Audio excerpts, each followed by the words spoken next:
Hello everybody and welcome back to another World Cup review, and today I'm doing 3 games. The 3 games include Argentina versus Tonga, Japan versus Ireland, and South Africa versus Namibia. So let's get straight into it.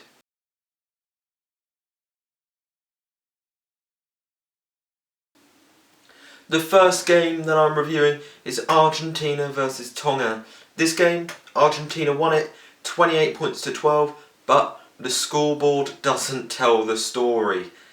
Argentina played brilliantly in that first half. The first half an hour or so, Argentina were all over Tonga. It was looking ominous, really, for Tonga. It was looking like they were going to get rolled over and just pummeled. But because Argentina were 28-0 up, and Montoya, the Argentinian hooker, got a hat-trick in that first half. A first half hat-trick for a hooker. Where do you see that other than a World Cup? It's just bizarre, and to think he is now the top try scorer of this World Cup. It's just odd. It's odd. But anyway, yeah, the first half, brilliant. They were all over Tonga, showing what they can do. And they played really well, and it can almost get other teams into action who they play, such as England. It could get them into action thinking, right, these guys are threats. So they are potent, they are threats. They looked very threatening in that first half, going 28-0 up within the first 30 minutes. But I don't know what went wrong. They didn't score at all after the 27th minute, I think, when they scored their 4th try. It's like they shut off. It's like, right, we got the bonus point now, let's not play. And I don't know what happened. They just shut off for the rest of the game, and they managed to hold it out, which is good. They managed to hold it out with all that sustained pressure from the Tongans that was going on to them. They managed to hold it out, but there was something about them that just wasn't working in that second half. But you've got to give credit to Tonga. Tonga, 12 unanswered points they scored. They scored 2 tries through Tulusa Veanu, who for me is Tonga's only real attacking threat, and he managed to score 2 tries. Veanu didn't play against England. Tonga didn't score a try. He starts against Argentina. They scored twice, and they're through Veanu. And I feel like Tonga could be a much better team if they had more of attacking threat than just Veanu. They're very good defensively, they're very good in the forwards, they're very solid. But for me, I feel like their back line isn't that good, and it hurts them a bit. They could be such a potent side if their back line was just more on point. And Argentina managed to get away with not playing brilliantly in the second half because Tonga weren't taking their chances. They took 2 chances, they scored 12 unanswered points, and they were good tries as well. They can take confidence from that, but really their attacking just wasn't really there again. There was no real intent. They were pushing Argentina, but it wasn't forcefully. It didn't look like they were actually troubling the Argentinian defence until Veanu got hand on ball and scored the tries. But yeah, Tonga, they played really well, defended really well in that second half. Whenever Argentina had the ball, they shut them down. It's almost as if they learned their lesson from the first half. They understood the way the Argentinians play, and they played their game to that, and it worked. It worked. It stopped Argentina, and yeah, they did play well. I think Tonga can take a lot of confidence, even though in loss they could take a lot of confidence because they have played well in their opening 2 games, and that game against Argentina I feel like was better than the game against England, and they really managed to shut them out. Again, they only allowed the Tier 1 nation to score 4 tries, which is a good thing in itself. It shows their defence is working, and it's good going forward, especially for their game against the US, which will be the one they're targeting to win, and also the game against France. They'll want to take that defence into the French game and hopefully defend really well against them and cause France a bit of a struggle. But yeah, we'll have to see what happens there, but I think Tonga could go into those last 2 games with a lot of confidence from this one. Meanwhile, with Argentina, I think they'll take confidence. It was a good first half display. I think if they play like that play like the way they did in the first half against England or against a quarter-final opponent maybe, then they could cause some issues. But if they're going to play the way they did in that second half, then it's going to be a struggle. And it already is a struggle. They're already having every single game being a must-win. And the way they played against Tonga just doesn't fill me with confidence for the next two games. Doesn't fill me with confidence for when they play England. And maybe even the US. You never know, they could manage to shut the Argentines out. But we'll see. I think Argentina bounced back well. They started well. They pretty much had the job done. And then they managed to see out the game. But they need to play for the full 80 in the game against England, which is their next game. Otherwise, they're gonna end up losing and they're gonna end up getting knocked out of this tournament. But as I said, we'll see. I think it will give them confidence to win. But I think they need to play much better than they did against Tonga if they're going to have any chance of getting out of this group.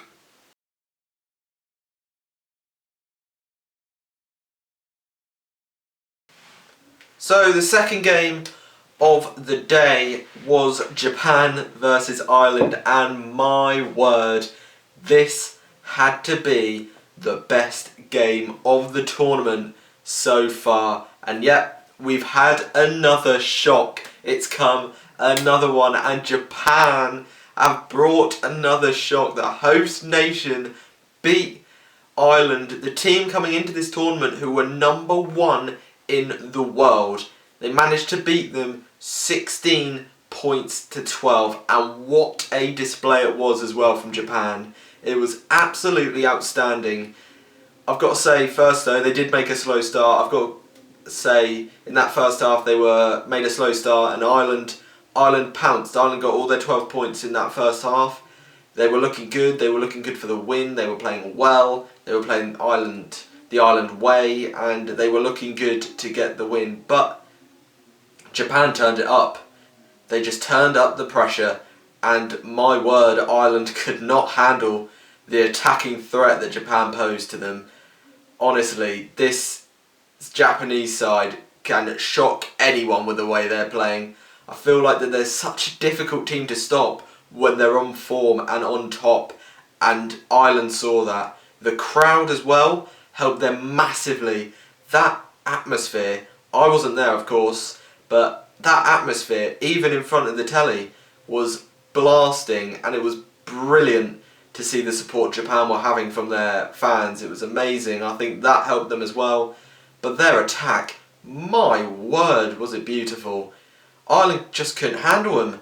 Their scramble defence was good, Ireland, but Japan's attack was just amazing. They were just tiring the Irish out. I don't think I've ever seen the Irish so on their feet before. The Irish are known for their fitness, they're known for their doggedness, they're known for their brilliant defensive display and getting through games, but they just couldn't get through this one. I feel like Japan, in the second half, at half-time, they had a game plan. Jamie Joseph gave them a game plan, tire this Irish side out by running them ragged, and they did. They didn't stop. I don't think Ireland really got the ball in the second half. They weren't allowed in the game, and Japan just came into their own. They just did everything right. The Irish, of course, started well in the first half, but when Japan turned on the style, there was no coming back for Ireland. You could just sense there was something coming with the Japan play. You could just sense that there was going to be an upset. And when Fukuoka scored that try, Japan erupted, and it was beautiful scenes, and you just knew something was happening. Something beautiful was happening, and it happened. And in all honesty, I believe Japan deserved it. They played so well in that second half.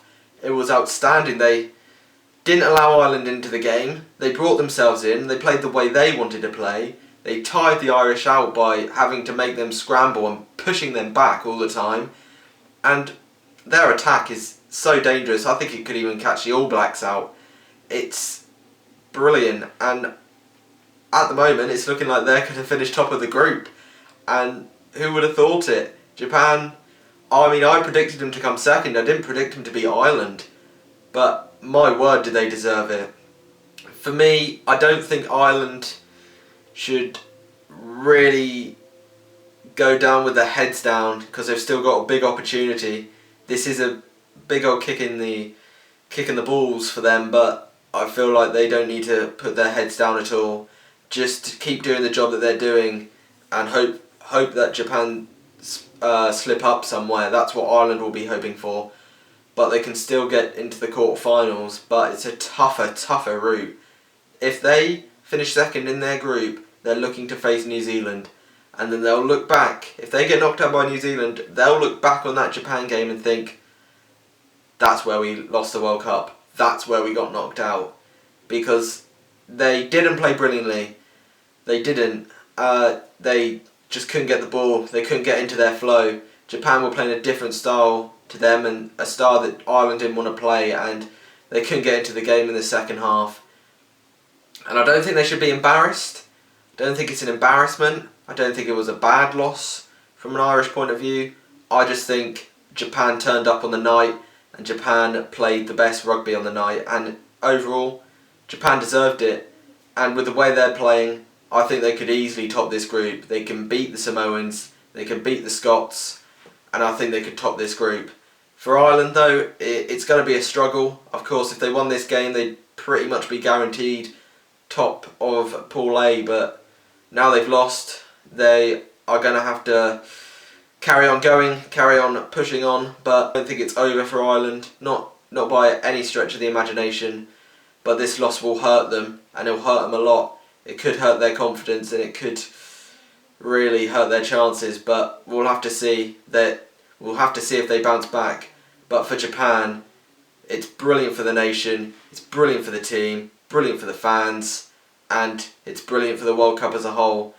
And overall, Japan really deserved the victory. Well done to them.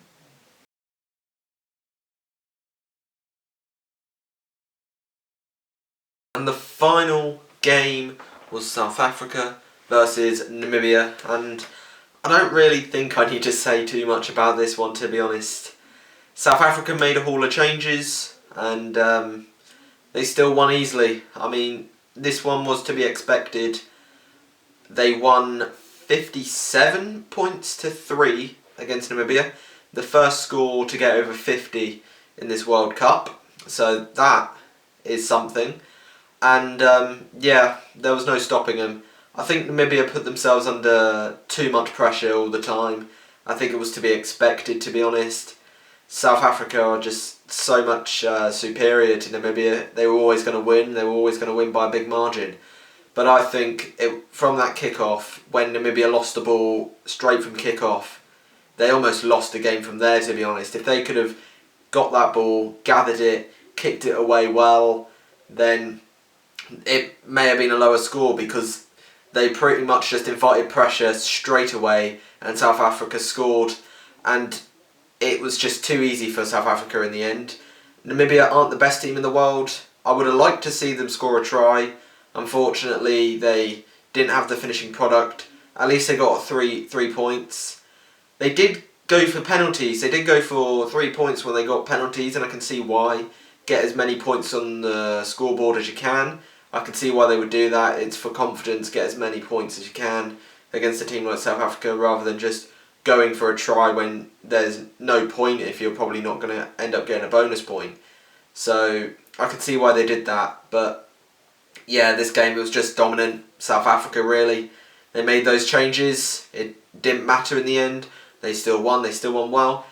And the thing is that South Africa made all those changes, and then they had pretty much the first team on the bench. So they ended up finishing the game better than they started the game, to be honest. And that's because of the bench. The bench really helped. And the amount of defending Namibia were doing, I'm not surprised they ended up getting tired. They did get tired.